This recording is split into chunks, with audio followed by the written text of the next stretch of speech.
I welcome you back in this session of hydraulic machines. In the previous lecture, we have seen the construction, working and applications of single acting and double acting reciprocating pumps.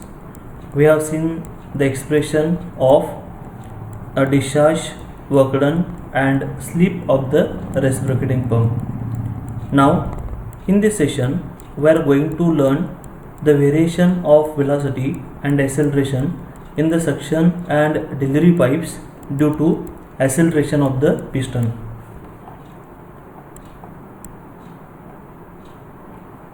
Now, we know that when crank rotates, the piston reciprocates inside the cylinder. When crank moves from A to C, piston moves from left to right, that is from inner dead center to outer dead center. In this stroke, the liquid gate or water gate sucked inside the cylinder. Hence, this stroke is called as suction stroke. When crank moves from C to A, piston moves from right to left or from outer dead center to inner dead center. Due to this movement of piston, the water gate pressurized and delivered from the delivery pipe. This stroke is called as delivery stroke. Now, thing is that we have to understand whether velocity of this piston is uniform inside the cylinder or not. When crank is at position A, then piston is at leftmost position in the cylinder as represented by dotted lines. When piston starts its suction stroke, its velocity is 0 over here. As piston is moving from left to the right, its velocity is going to be increases from left up to the approximately at the middle of the cylinder. Means piston gate accelerates in its half of the suction stroke. From middle to the end of the suction stroke, its velocity again going to be decreases. Means piston get retard in its last of the suction stroke. Same thing is going to happen in the delivery stroke as well. So at the beginning of the delivery stroke, again velocity of piston is 0.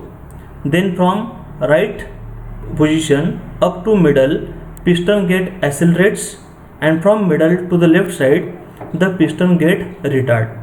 Means velocity of piston is not uniform inside the cylinder. We know that the liquid inside the cylinder directly comes in contact with the piston, so having the same velocity of the piston due to no slip boundary condition. Means at the beginning of every stroke, the velocity of water is 0. From the beginning up to middle, the velocity of water is going to be increases, and from middle up to the last of the stroke, velocity of water is going to be decreases. So liquid continuously get accelerates and retard inside the cylinder. Same thing is going to happen of the working water inside the suction and delivery pipe. In the suction and delivery pipe also acceleration and retardation of water takes place, and it affects on the pressure head of the water in the suction and delivery pipe. So in this session, our objective is to get expression of the pressure head of water in the suction and delivery pipe. So to get this objective, that is to determine pressure head due to acceleration, we should determine intensity of pressure due to acceleration, and from P we will be getting the pressure head. For that, we have to divide this pressure by weight density of liquid. So P upon rho g is nothing but the pressure head. Intensity of pressure can be determined from the force required to accelerate the water. The force can be determined from the Newton's second law of motion, that is force is equal to mass of water in the pipe into acceleration of the water in the pipe. Here we have to understand that the cross section of the cylinder and pipes are different, so velocities are also going to be different. So here we have to find out the force required to accelerate the water in the pipe. For that we need two values. First is mass of water in the pipe and second is acceleration of water in the pipe. Mass of water in the pipe can be evaluated from the density, and acceleration of water in the pipe can be determined from velocity of water in the pipe, as you can see here. Velocity of water in the pipe is different than velocity of water in the cylinder, as its area of cross sections are different. So here you can easily see that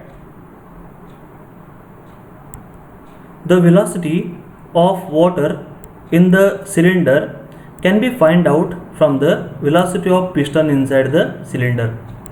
Velocity of piston can be determined from the distance covered by the piston.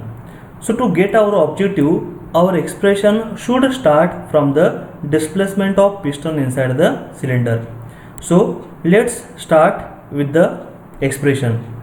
Let's start with this nomenclature used in this expression. Let omega is the angular speed of the crank in radians per second. A is the area of the cylinder, cross sectional area of the cylinder is capital A. Small a is the area of the pipe.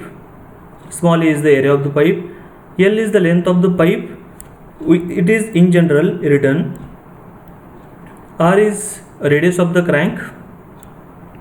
Now, during any time t, let crank covers the angle theta. So theta is the angle turned by crank in radians during time t. So theta can be written as angular speed multiplied by time. Now the distance during time t, whatever distance covered by piston, let that distance is x. This distance can also be shown over here. That is, here the crank changes its position from A to E and horizontal distance it covers is x. So these distances are same. So here it is written that x, that is the distance traveled by piston in time t, that can be find out from the formula. This is x, which is equal to AO. AO is nothing but radius minus FO. So here it is written x is AO minus FO. AO is the radius of crank and FO can be find out by the angle cos theta. So we know that cos theta is equal to FO upon OE. So OE is R, therefore FO is equal to R into cos theta, which is shown over here. So we can replace theta by omega t. So let us put this value here, and this is the distance traveled by the piston. Now from this distance we can find out the velocity of piston. Let dx is a small distance traveled in small time dt. Then we can put value of x here. So x is equal to r minus r cos omega t. Derivation of r with respect to t is 0 because r is constant, minus r constant as it is. Derivation of cos omega t is minus sin omega t, multiply by derivation of omega t, that is omega. So the expression becomes r omega sin omega t, minus and minus becomes plus. So this is velocity of piston, r omega sin omega t.